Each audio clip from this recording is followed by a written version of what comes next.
create a budget. You have to put expenses that may not be obvious to you today. That expenses that may not happen every month, but some happen on a regular basis, some happen every so many years, or some may happen in the future.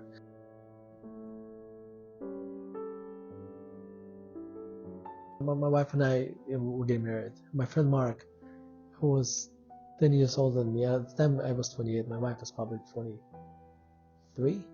He took us to lunch.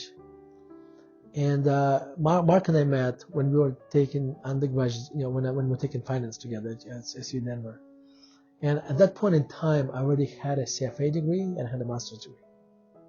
Okay, so Mark takes us out to lunch. He says, Vitaliy and Rita, I'd like to give you some advice about personal finances. I'm like, okay. And he says, well, what you need to do is to create a budget. In the budget, you're going to have your income, your pay, whatever you save, from your company, from your paychecks, and you have expenses, your rent, your cable bills, insurance bills, etc. At this point, I kind of started to get annoyed a little bit because I have a master's degree in finance, I have a CFA, which is kind of a big deal. But Mark continues. He said, and then you have to put expenses that may not be obvious to you today. That expenses that may not happen every month, but some happen on a regular basis, some happen every so many years, or some may happen in the future. So, for instance, you go on vacation every year. So figure out how much you spend per year, and let's say if you spend $2,400 a year, so that's $200 a month. So that becomes an expense line on your budget. You're probably going to have a car accident in so many years. So you probably want to have an emergency fund. So if you're in a car accident, you need to meet your deductible, you have the money saved for that. Also, at some point, 30 years down the road, you want to retire. You want to figure out how much money you're going to need to when you retire and put that money away today. So what you're really doing is just kind of trying to synchronize future expenses to present. Now, and by the way, every 5 years or so, you're going to buy a new car or a new used car. So when you make sure when the time comes, you don't borrow that money, but you already saved up the money. Now, the key here is this. Whenever you borrow money, you end up paying more. Okay, I understand when you buy a house, most people can't afford to buy a house and to write a check. But the less you rely on the kindness of others, or credit card companies, or car financing companies, the more money you're gonna have, the fewer expenses you're gonna have. Now, only after you counted all those expenses, that's the money that you can actually spend on other things that are less important to you. What's interesting about this advice is that and so this is one way to look at budgeting. That's advice Mark gave me. Later in life, I realized what budgeting really does, make you look at your expenses in a mindful way. Another way to think about budget allows you to prioritize your expenses. Because no matter how much money you make, you can always spend more. Okay? You can always spend more. There's a lot of very wealthy celebrities who went bankrupt and they were making millions of dollars a year. Now,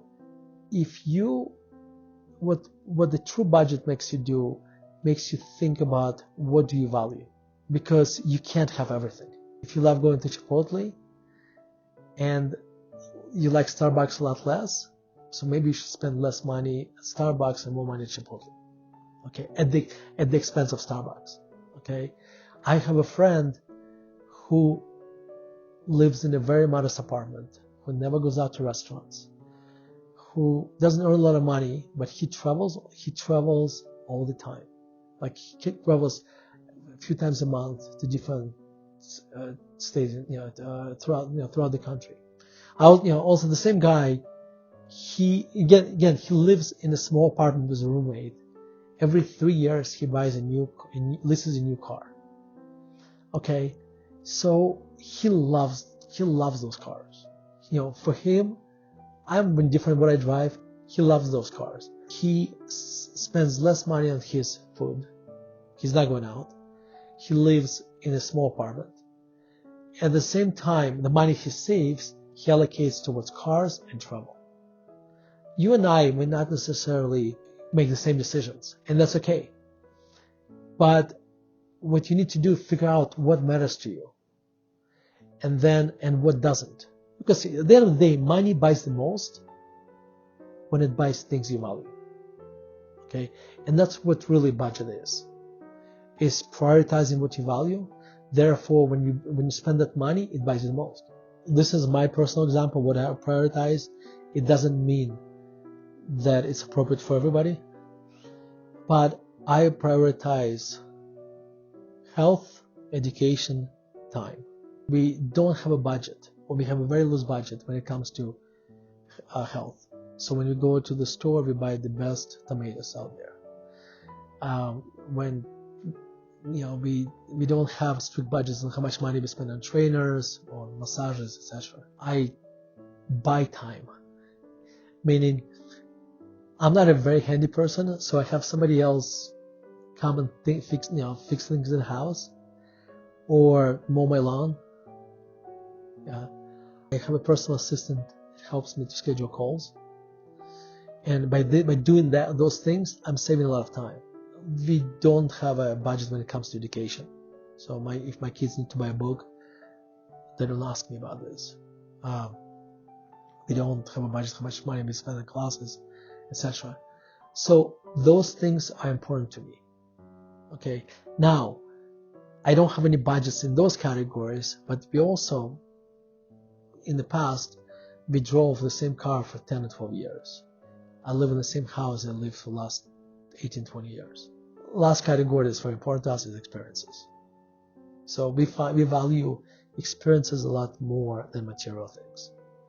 So I would rather, and for a long time, I drove an old car, but instead we would go on vacation, an extra vacation a year.